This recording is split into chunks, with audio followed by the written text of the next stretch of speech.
দর্শক, আপনাদেরকে বলেছিলাম সম্ভবত একদিন কি দুদিন আগে যে বগুড়ার দুপচাচিয়ার একটি ঘটনা। সেখানে শিরোনামটা ছিল এরকম যে সালমা খাতুন কেমন ছেলে পেটে ধারণ করলো, যে কিনা তার মাকে হত্যা করে ডিপ ফ্রিজে ঢুকিয়ে রেখেছিল। এখন দেখা যাচ্ছে যে না, এই ঘটনা অন্যদিকে মোড় নিয়েছে এবং অন্য নতুন ঘটনা আবিষ্কার হলো। আগে সাদ, যার বয়স মাত্র 19, মাদ্রাসার শিক্ষার্থী, তাকে সন্দেহ করা হচ্ছিল এবং তাকে আটকও করা হয়েছিল এবং সে নাকি হত্যার কথা স্বীকারও করেছে।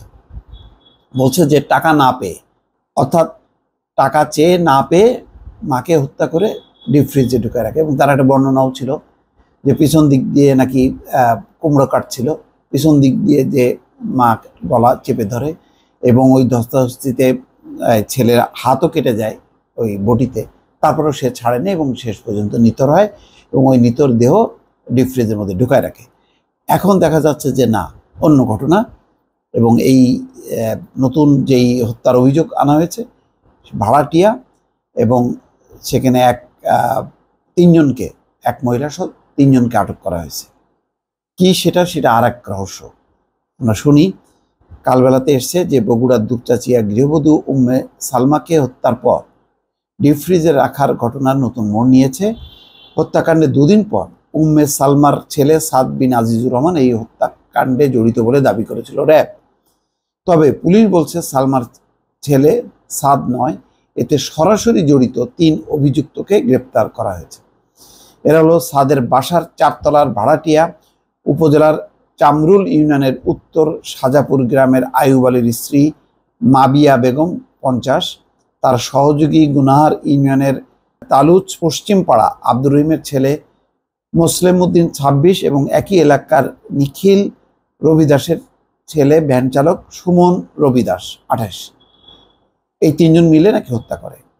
শুক্রবার তাদের আদালতে পাঠানো হয়েছে। এসব তথ্য নিশ্চিত করেছে বগুড়া জেলা পুলিশের মিডিয়া মুখপাত্র সুমন রঞ্জন সরকার। এখানে বলা হয়, রোববার দুপচাচিয়া উপজেলার জয়পুরপাড়া এলাকায় নিজ বাড়িতে হত্যাকাণ্ডের পর খুনিরা উম্মে সালমার মরদেহ ফ্রিজে রেখে যায়। দুদিন পর জিজ্ঞাসাবাদের জন্য উম্মে সালমার ছোট ছেলেকে আটক করে র্যাব।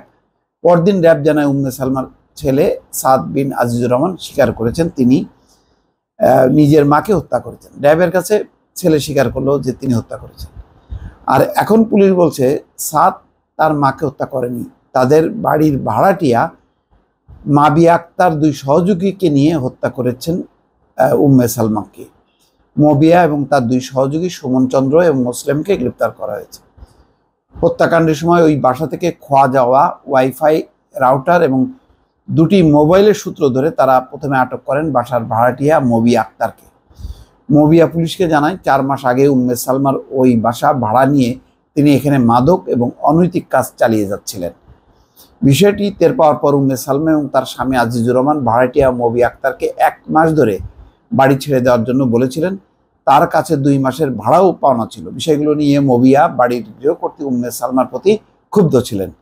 তাই তিনি তার সহযোগী ও মাদক ব্যবসায়ী সুমন চন্দ্র সরকার এবং মুসলিমকে নিয়ে গেল শনিবার উম্মে সালমাকে তার পরিকল্পনা মাফিক ঘটনার সময় মবিয়া প্রথমে ওই বাসায় প্রবেশ করেন, পরে মোবাইল ফোনে ডেকে নেন 2 সহযোগী সুমন ও মুসলিমকে। তারা 2 জন বাসায় ঢুকেই চেতনানাশক স্প্রে করে উম্মে সালমাকে অচেতন করেন। এরপর তার নাক, মুখ ও হাত বেঁধে বাসার ডিপ ফ্রিজে ঢুকিয়ে রেখে তারা 3 জন সেখান থেকে বেরিয়ে যান। বগুড়ার পুলিশ বলছে যে আটকের পর মবিয়া, সুমন ও উম্মে সালমাকে হত্যার কথা স্বীকার করেছেন। পরে তাদের দেখানো জায়গা থেকে পুলিশ হত্যাকাণ্ডে ব্যবহৃত জিনিসপত্র এবং ওই বাসা থেকে খোয়া যাওয়া জিনিসপত্র উদ্ধার করে। বিকেলে তাদের 3 জনকে এই মামলায় গ্রেপ্তার দেখিয়ে স্বীকারোক্তিমূলক জবানবন্দি নেওয়ার জন্য বগুড়ার আদালতে নিয়েছে পুলিশ। তিনি আরও জানান, আমরা এই ঘটনা আরও অধিকতর তদন্ত করছি, বিস্তারিত তথ্য তদন্ত শেষে জানানো হবে। কি হলো, র্যাব বলল ছেলে সেখানে স্বীকার করেছে, আবার এখানে পুলিশ বলছে যে না, এই ভাড়াটিয়ারা এটা করেছে। রহস্যটা কিন্তু শেষ হলো না। এই জন্যই বলা হচ্ছে যে আরও অধিকতর তদন্ত। দেখি আমরা শেষ পর্যন্ত কি দাঁড়ায়। ভালো থাকবেন। আল্লাহ হাফেজ।